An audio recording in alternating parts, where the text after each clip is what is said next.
Okay, I got a request for you all.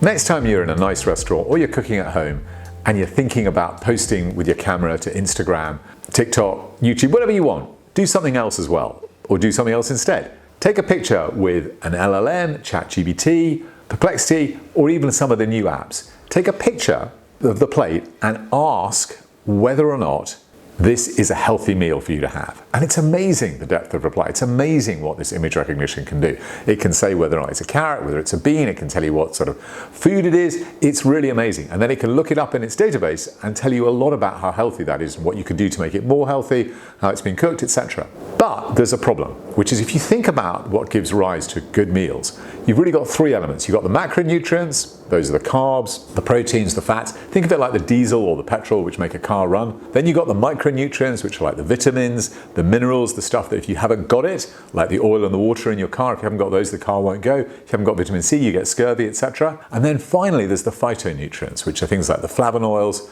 the anthocyanins, all those things which basically act as antioxidants. They're a bit more like the additives in your fuel. They're a bit more like the tuning that you do to basically get the most out of the engine.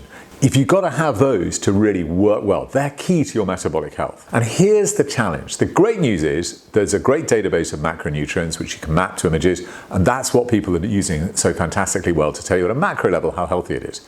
But they can't really tell you about the micronutrients because you can't really tell that much from a photo as to how, for example, a carrot's being grown or a chocolate bar's being crafted and the cocoa beans being grown. And you really need to know that to know about the micronutrients, i.e. the vitamins, and even more about the phytonutrients, i.e. how many epicatechins, how many flavonoids there are in it. And that's what you really, really need to know whether or not it's going to be healthy and good for you. So you can take the picture of it, yeah, you get a macro picture, but you really need something else to tell you about the key micro and phytonutrients, the key thing which keep the body going. And that's when Craft chocolate is brilliant, because what you can use craft chocolate for is to train your sense of flavor. You can step back and think about what we call the BLIC, the balance, the length, the intensity, the complexity, and you can think about the different flavors, because if you get those as opposed to loads of sugar, salt and fat, you know that you've got a great craft chocolate. And that's what enables you to tell two different chocolates apart.